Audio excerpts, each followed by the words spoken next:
যদি একটি সুষ্ঠু, অবাধ, আমাদের গ্রহণযোগ্য, অন্তর্ভুক্তিমূলক নির্বাচন হতে চায়, তাহলে এই নির্বাচন কমিশনের আমরা বস্তুনিষ্ঠ পেশাদারিত্বের ভূমিকায় আমরা দেখতে চাই।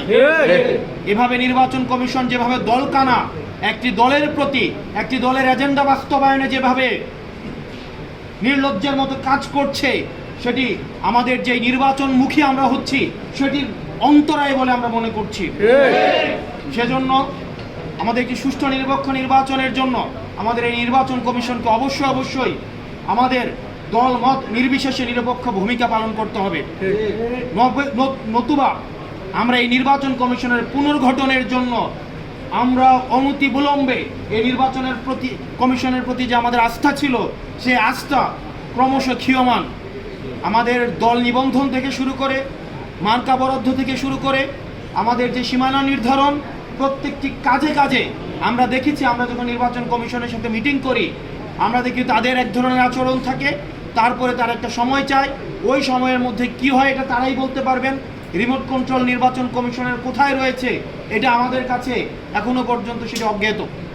নির্বাচন কমিশনের যারা কমিশনার রয়েছে, আপনারা যদি মনে করেন আপনারা নিজেরা আপনাদের এই নির্বাচন কমিশন পরিচালনা করতে পারবেন না, আপনারা অন্যরা কেউ পরিচালিত করে আপনাদেরকে, আপনারা মানুষের সামনে সেটি প্রকাশ করুন। না হয় নিকট অতীতে আমরা নুরুল হুদা কমিশনকে আমরা দেখেছি, তার পরিণতি আমরা দেখেছি। বাংলাদেশের মানুষ আবার কোনো মঞ্চস্থ নির্বাচনের দিকে যেতে চায় না। এবং বিএনপির আওয়ামী বিষয়ক সম্পাদক রয়েছেন অনেকেই, যারা আওয়ামী লীগ থেকে বেশি আওয়ামী লীগ। বিএনপির আওয়ামী লীগ বিষয়ক সম্পাদক যারা রয়েছেন তাদের মধ্যে অন্যতম রুমিন ফারহানা, আওয়ামী লীগের সুবিধাভোগী, আওয়ামী লীগের ফ্ল্যাটভোগী, এবং যারা গুন্ডা দিয়ে নির্বাচন কমিশনকে ঠান্ডা করে দিতে চায়, যারা একটা প্রেসক্রিপটিভ ইলেকশনের দিকে আবার যেতে চায়। আমরা এই বিএনপির আওয়ামী বিষয়ক সম্পাদকদেরকে বলবো, আপনারা জনগণের পালসকে বুঝুন, 24 পরবর্তী জনগণের পালসকে বুঝুন, নতুবা আবার বাংলাদেশ সংকটের দিকে যাবে।